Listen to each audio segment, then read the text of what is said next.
Look at this thing. Just look at it. I'm gonna try to make this look like this. Yeah, forget this. Oops.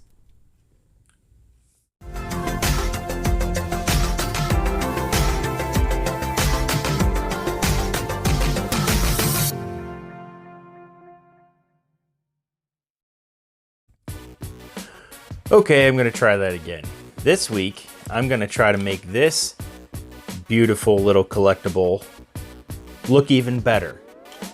I don't know if I'm going to be able to do it because this cheap knockoff, I mean, look. Check that out.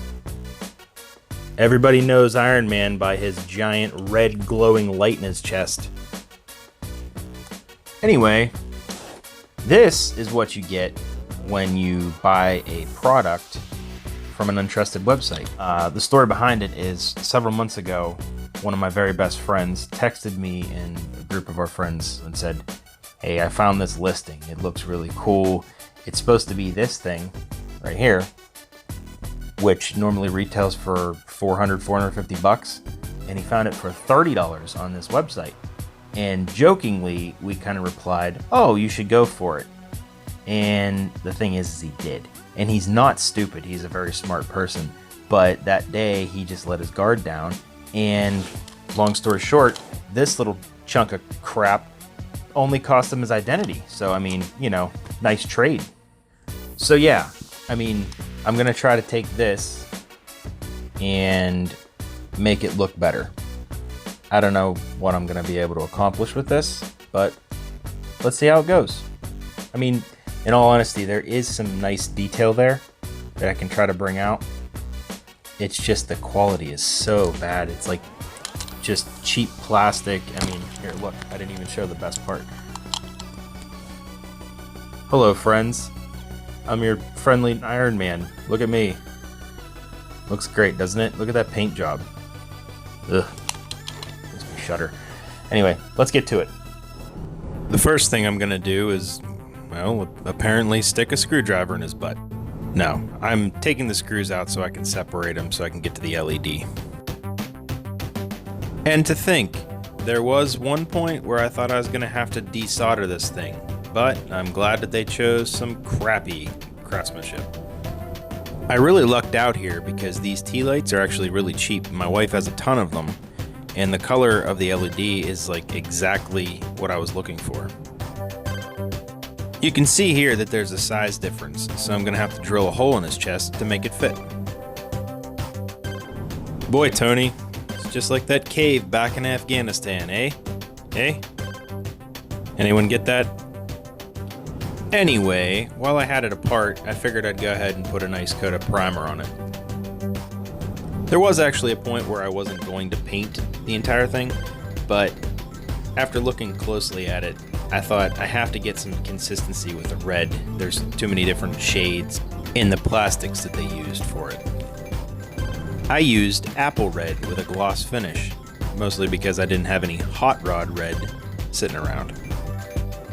Here I'm just putting the new LED into place, just so we can test it out. Looking good. Time to put them back together. I'm sure a lot of people watching this right now probably already know this, but I feel like I need to make mention that the reason he has a helmet, and you can see his head underneath that helmet, is because this is like an exosuit called the Hulkbuster armor that he developed to fight the Hulk in Avengers: Age of Ultron. Just a little bit of nerd trivia for you folks. This segment of hand painting all the details onto the armor was by far the longest part of this entire video.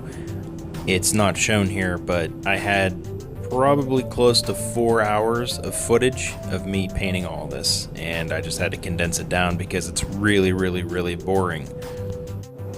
I also want to make mention right now that the paint I'm using here is the same metallic silver that I've used, I think, in all of my past videos where I've done this kind of work. The tiny details like painting in between the armor plating on the fingers is what really brings these things to life. It's painstaking, it can get monotonous, but it's worth it. It definitely pays off. Here's some more nerd trivia for you folks. This armor is not the same armor that is shown in Avengers Infinity War.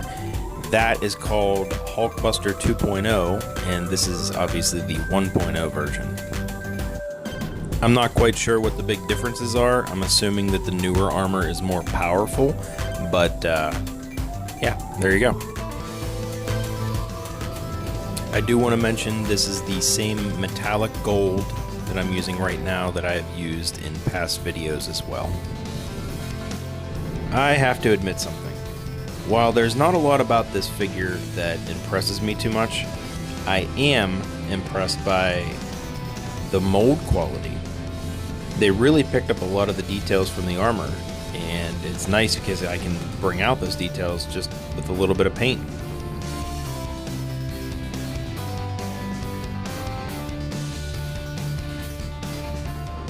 This is looking a little bit too new, clean. We'll fix that. And to do that, I'm mixing some powdered metallic pigment with some good old Kiwi shoe polish. I'm just putting a nice thick coat all over the figure, and I try to get all the little nooks and crannies filled in with that black, gritty dirt. You know, I've heard that this stuff is actually good for shoes too, but I wouldn't know. Now you can see here that I'm actually using white paint to fill in all of the other lights in the armor and in the eye slots. And what I could have done is probably installed some LEDs in these locations, but ain't nobody got time for that.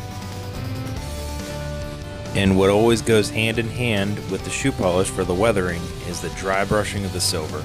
You gotta do that because it makes it look all scraped up and nasty looking.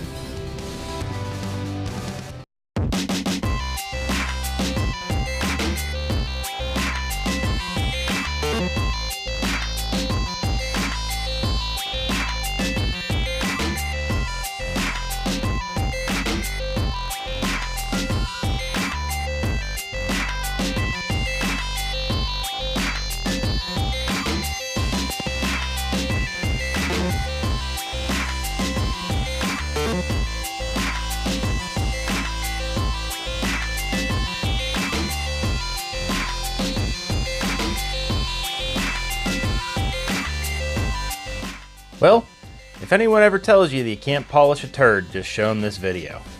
Pretty happy with how this thing turned out. It kind of exceeded my expectations a bit. I wasn't sure what I could do with it, and I was a little nervous about it. But like I said, I'm pretty happy with it, and I know my friend is going to be happy with it too. If you guys want to do something like this yourself, it won't cost you your identity. All it'll cost you is like $4 at like Five Below, I think it was. And you can do that yourself. Just put a couple hours of painting into it, not much for materials, and you could have your very own. Well, that does it for me this week. If you like this video, please be sure to like and subscribe. I'll see you next time.